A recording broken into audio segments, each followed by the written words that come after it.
Pernah nggak sih kamu lihat ondel-ondel menari di tengah keramaian kota?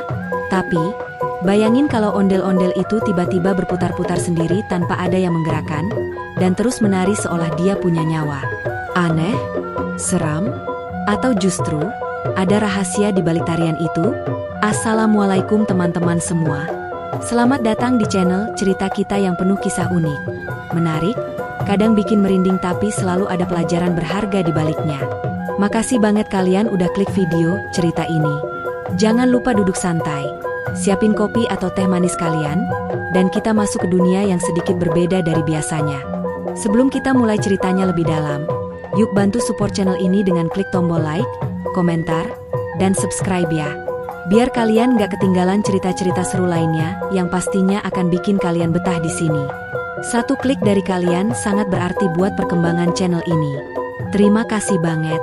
Dan seperti biasa, yuk tulis sholawat di kolom komentar sebagai bentuk cinta kita kepada Nabi Muhammad Shallallahu Alaihi Wasallam. Jangan lupa juga tulis kalian dari mana, biar kita tahu seberapa luas keluarga cerita ini tersebar dari Sabang sampai Merauke. Di sebuah kampung kecil yang terletak di pinggiran Jakarta, hiduplah seorang pemuda bernama Rian. Rian adalah anak muda biasa yang suka membuat konten vlog seputar budaya Betawi. Dia sering merekam ondel-ondel, lenong, tanjidor, dan kehidupan warga Betawi sehari-hari. Suatu hari, ia mendapatkan informasi dari seorang bapak tua di warung kopi, bahwa di daerah Kampung Baru ada ondel-ondel yang bisa menari sendiri. Awalnya Rian mengira itu cuma mitos, cerita iseng warga kampung yang bosan. Tapi karena rasa penasarannya besar, ia pun memutuskan untuk datang dan melihat langsung. Perjalanan ke Kampung Baru tidak terlalu jauh. Hanya butuh waktu sekitar 30 menit naik motor dari rumahnya. Saat sampai di sana, suasananya agak berbeda. Kampung itu terlihat lebih sepi dari biasanya. Padahal hari itu hari Sabtu sore, waktu yang biasanya ramai oleh anak-anak main layangan dan ibu-ibu ngerumpi di depan rumah. Rian merasa ada yang janggal, tapi dia tetap melangkah maju. Ia bertemu dengan Pak Darto, seorang tokoh masyarakat yang sudah tinggal di situ sejak muda. Rian menjelaskan maksud kedatangannya, dan Pak Darto hanya mengangguk sambil tersenyum tipis. Lalu berkata, "Kalau kamu kuat hati dan niatmu baik, silakan ikut saya nanti malam." Malam pun tiba. Sekitar pukul 11 malam, Pak Darto mengajak Rian ke sebuah gudang tua di ujung kampung. Gudang itu dulunya adalah tempat penyimpanan alat musik tradisional dan properti pentas seperti ondel-ondel. Ketika mereka sampai, suasana berubah jadi sangat sunyi. Tak ada suara jangkrik, tak ada angin, hanya suara langkah kaki mereka yang bergema di jalan berbatu. Sampai akhirnya mereka berdiri di depan pintu kayu besar yang terlihat sudah lapuk dimakan usia. Pak Darto mengambil kunci tua dari kantongnya dan membuka pintu dengan pelan. Begitu pintu terbuka, aroma kayu tua dan debu langsung menyeruak. Di dalam ruangan remang-remang itu, berdiri dua buah ondel-ondel berukuran besar. Satu laki-laki dengan warna merah menyala, satu perempuan dengan rona putih pucat. Diam. Tidak bergerak. Rian langsung menyalakan kamera vloggingnya dan mulai merekam. Ia berkeliling, mengambil gambar ondel-ondel dari berbagai sisi. Tapi begitu dia mendekat ke ondel-ondel laki-laki dan mengarahkan kamera ke wajahnya, kamera tiba-tiba mati. Layarnya hitam, tidak merespon. Rian mencoba menyalakannya lagi, tapi tidak bisa. Lalu dari arah belakang, terdengar suara gemerisi kain, seperti kain besar yang terseret di lantai. Rian menoleh cepat, tapi tak ada siapa-siapa. Pak Darto hanya berdiri tenang di pojok ruangan, seolah menunggu sesuatu. Tak lama kemudian, terdengar suara musik tanjidor samar-samar, padahal tidak ada alat musik apapun di situ. Dari tempat ondel-ondel berdiri, terlihat kainnya mulai bergerak. Rian memicingkan mata, mencoba fokus. Dan benar saja, ondel-ondel laki-laki itu perlahan mulai mengangkat tangannya, lalu berputar pelan ke kanan. Satu putaran, dua putaran, tiga putaran. Rian terpaku. Ini bukan pertunjukan biasa. Tidak ada orang di dalam boneka itu. Tidak ada tali. Tidak ada alat bantu. Tapi ondel-ondel itu terus menari dengan iringan musik yang entah datang dari mana. Suasana makin dingin. Rian merinding. Pak Darto berkata pelan, "Ondel-ondel ini bukan seperti yang biasa kamu lihat di jalanan. Ini penjaga kampung sejak zaman dulu. Setiap malam tertentu, Dia menari untuk menolak bala. Tapi kalau niat orang yang datang tidak baik, ondel-ondel ini bisa marah. Rian mencoba menenangkan diri, walau jantungnya berdebar kencang. Ia bertanya, "Bolehkah saya rekam?" Pak Darto hanya menjawab, "Kalau dia izinkan, kameramu akan nyala lagi." Dan ajaib, tak lama kemudian, kamera Rian menyala kembali dengan sendirinya. Ia mulai merekam lagi, kali ini dengan penuh hormat. Rian memperhatikan bahwa setiap gerakan ondel-ondel tampak seperti tarian ritual, bukan gerakan acak, melainkan gerakan penuh makna. Tangannya mengayun pelan, kakinya menghentak dengan ritme tertentu, dan kepalanya menunduk setiap kali berputar. Seolah dia sedang menyapa sesuatu, atau seseorang. Dan anehnya, ondel-ondel perempuan tetap diam sejak awal. Tidak bergerak sedikit pun. Hanya menatap, lurus ke arah Rian. Saat ondel-ondel laki-laki itu terus menari dengan irama yang misterius, Rian mulai merasa ada sesuatu yang berbeda. Entah kenapa, setiap kali ondel-ondel itu berputar, udara di sekitarnya seperti berubah. Kadang jadi panas, lalu tiba-tiba dingin menusuk tulang. Rian sempat berpikir, apakah dia sedang masuk ke dunia lain? Atau sedang dihipnotis oleh tarian itu? Tapi dia tetap merekam. Tidak ingin kehilangan momen langka yang belum pernah ia temui seumur hidup. Sementara itu, Pak Darto mulai berjalan perlahan mendekati ondel-ondel perempuan yang sejak tadi diam. Dia menunduk, lalu membaca sesuatu dalam bahasa Betawi kuno, yang terdengar seperti doa atau mantra. Dan tiba-tiba, ondel-ondel perempuan itu bergerak. Bukan sekadar mengangguk atau mengangkat tangan, tapi langsung melangkah maju. Pelan tapi pasti. Langkahnya berat, seperti sedang membawa beban ribuan cerita dari masa lalu. Mata boneka besar itu terlihat kosong tapi tajam, seperti tahu bahwa dirinya sedang diperhatikan. Rian nyaris menjatuhkan kameranya saking gugupnya. Dia memundurkan badan perlahan, tapi Pak Darto memberi isyarat agar tetap tenang. "Jangan takut, selama kamu nggak punya niat jahat, mereka nggak akan ganggu," kata Pak Darto. Tapi tetap saja, Rian merasa ngeri karena ondel-ondel itu sekarang berdiri hanya 3 langkah dari tempatnya berdiri. Aroma bunga melati tiba-tiba menyebar di ruangan, padahal tidak ada bunga di sekitar. Aroma itu bercampur dengan wangi kemenyan yang entah dari mana asalnya. Lalu ondel-ondel perempuan itu mulai menggerakkan tangan ke arah Rian. Bukan menyerang, tapi seperti memberikan isyarat. Gerakannya lembut, seperti penari yang sedang menceritakan kisah lewat tubuhnya. Dan dalam sekejap, kepala Rian seperti dipenuhi bayangan-bayangan yang asing. Ia melihat gambaran kampung lama, orang-orang berpakaian tradisional, suara gamelan, anak-anak bermain di halaman rumah panggung, lalu tiba-tiba semuanya berubah jadi gelap dan terdengar suara jeritan. Rian menutup mata sejenak, mencoba mengatur napas.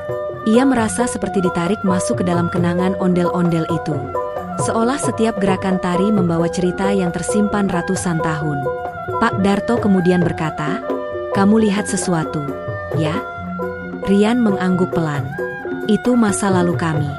Kampung ini pernah hampir hancur karena wabah dan serangan penjajah. Banyak warga yang hilang. Tapi orang-orang dulu membuat 2 ondel-ondel ini sebagai penjaga. Mereka dirituali, dijadikan lambang pelindung. Tapi juga sebagai wadah bagi arwah para leluhur." Cerita itu membuat Rian terdiam. Jadi, selama ini ondel-ondel yang dianggap hiburan jalanan, ternyata punya sejarah mistis yang dalam. Rian mulai sadar bahwa budaya tidak sekadar tentang pertunjukan, tapi juga tentang warisan spiritual yang harus dihormati. Ia pun menurunkan kameranya, berdiri tegak, dan memberi salam hormat ke kedua ondel-ondel itu. Dan seketika, kedua boneka besar itu berhenti bergerak. Sun, hening. Musik tanjidor yang samar-samar terdengar tadi pun menghilang seolah ditelan udara malam. Pak Darto mendekat dan berkata, "Kalau kamu udah siap, kamu boleh pulang. Tapi jangan pernah lupa apa yang kamu lihat malam ini. Jangan sembarangan bicara tentang mereka, dan jangan pula mempermainkan mereka." Rian mengangguk paham. Ia tahu bahwa malam ini bukan sekadar pengalaman mistis, tapi juga pelajaran tentang akar budaya yang kadang terlupakan. Ia pamit pada Pak Darto, lalu berjalan pulang dengan perasaan campur aduk, antara kagum, takut, dan penuh rasa hormat. Sesampainya di rumah, Rian langsung mengecek hasil rekamannya. Ajaibnya, semua adegan terekam dengan sangat jelas. Suara musik, gerakan ondel-ondel, bahkan suara gemerisik kain. Tapi, ada satu bagian yang membuat bulu kuduknya merinding. Di akhir video, tepat sebelum kameranya mati, ada suara perempuan berbisik. "Terima kasih sudah mendengarkan." Rian yakin itu bukan suara Pak Darto. Suara itu lembut, sayu, dan terasa seperti datang dari zaman yang berbeda. Ia memutar ulang bagian itu berkali-kali, dan setiap kali mendengarnya, perasaan hangat dan sedih bercampur jadi satu. Seolah sosok dalam ondel-ondel perempuan itu benar-benar ingin didengar dan dikenang.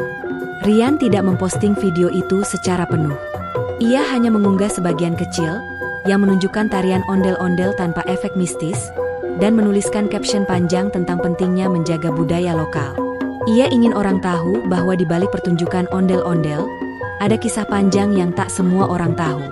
Sejak malam itu, Rian rutin mengunjungi kampung-kampung adat, mendengarkan cerita orang tua, dan membagikannya ke anak-anak muda agar tidak melupakan warisan leluhur. Sejak pengalaman malam itu, kehidupan Rian berubah pelan-pelan. Ia yang sebelumnya hanya sekadar membuat konten untuk hiburan, kini mulai lebih hati-hati dalam menyentuh budaya. Setiap kali ia mengunjungi tempat-tempat bersejarah atau tradisi yang sakral, ia selalu memulainya dengan doa dan izin dari tetua setempat. Ia merasa telah diberi amanah oleh ondel-ondel itu, khususnya sosok perempuan yang diam tapi kuat, seolah menitipkan pesan, agar generasi muda tidak hanya melihat budaya sebagai tontonan, tapi sebagai warisan jiwa. Dalam setiap video barunya, Rian mulai menyisipkan cerita-cerita dari para sesepuh yang dulu hanya dianggap sebagai dongeng sebelum tidur. Salah satu perubahan besar yang Rian rasakan adalah kedekatannya dengan warga-warga tua. Banyak kakek dan nenek yang sebelumnya enggan berbicara, kini mulai membuka suara setelah tahu bahwa Rian bukan hanya mencari sensasi. Mereka melihat bahwa Rian benar-benar ingin belajar dan menyebarkan budaya dengan cara yang santun.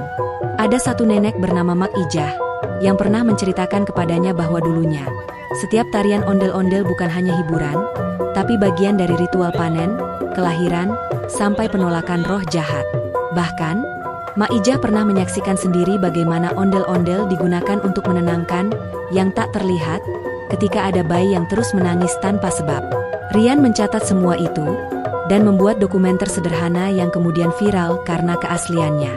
Namun, tak semua orang senang dengan apa yang Rian lakukan. Beberapa pihak justru menganggap bahwa ia menyebarkan cerita-cerita tahayul dan membuat ketakutan di tengah masyarakat.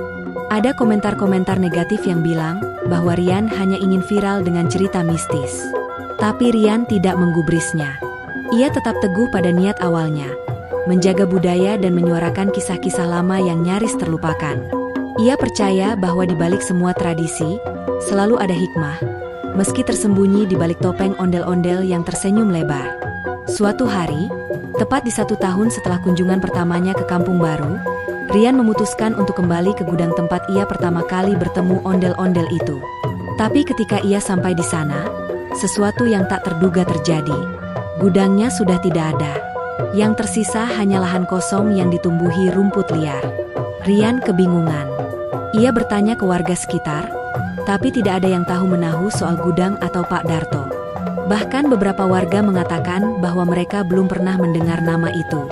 Rian hampir tidak percaya, karena semuanya masih sangat jelas dalam ingatannya. Ia membuka galeri videonya, dan file videonya masih ada. Tapi kini, file tersebut tidak bisa dibuka. Tertulis, file korup. Rian merasa seperti dihadapkan pada dua dunia. Dunia nyata yang ia pijak, dan dunia tak kasat mata yang ia pernah masuki. Ia pulang ke rumah dengan pikiran campur aduk. Di kamarnya, ia duduk diam, mencoba memahami semua ini. Lalu ia teringat pada suara perempuan di akhir video itu, "Terima kasih sudah mendengarkan." Mungkin, memang itulah maksud dari pertemuannya malam itu. Bukan untuk membuat heboh atau viral, tapi untuk menjadi pendengar yang tulus. Dan kini, tugasnya adalah meneruskan kisah-kisah itu dengan penuh rasa hormat. Sejak saat itu, Rian mulai mengajar anak-anak kecil di kampung tentang budaya Betawi. Ia ajarkan lagu-lagu lama, makna pakaian adat, dan kisah di balik ondel-ondel. Setiap kali ia membawa miniatur ondel-ondel ke kelas kecilnya, anak-anak selalu tertawa gembira. Mereka tak tahu kisah dalamnya, tapi Rian tahu dan ia akan tetap menyimpannya. Kadang, saat malam sunyi, ia masih bisa mendengar suara musik tanjidor di kejauhan. Dan setiap kali itu terjadi, ia hanya tersenyum, mengangguk hormat, dan berbisik dalam hati, "Saya masih di sini. Saya masih menjaga cerita kalian." Nah teman-teman, itu tadi kisah lengkap tentang ondel-ondel yang bisa menari berputar sendiri. Bukan karena sulap atau mesin, tapi karena jiwa dan sejarah panjang yang ia bawa. Semoga dari cerita ini kita bisa sama-sama belajar bahwa budaya bukan hanya untuk ditonton, tapi untuk dihargai, dijaga, dan dipahami. Banyak hal di sekitar kita yang terlihat biasa, tapi sebenarnya menyimpan makna luar biasa. Kalau kalian suka dengan cerita ini, jangan lupa untuk klik tombol like, tulis komentar kalian, dan share ke teman-teman kalian ya. Yuk ramaikan kolom komentar dengan sholawat dan asal daerah kalian, biar kita tahu bahwa pecinta budaya tersebar dari ujung barat sampai timur Indonesia. Sampai jumpa di cerita selanjutnya, dan jangan pernah berhenti mendengarkan kisah, karena kadang, dari mendengarkan, kita menemukan siapa diri kita sebenarnya. Wassalamualaikum warahmatullahi wabarakatuh.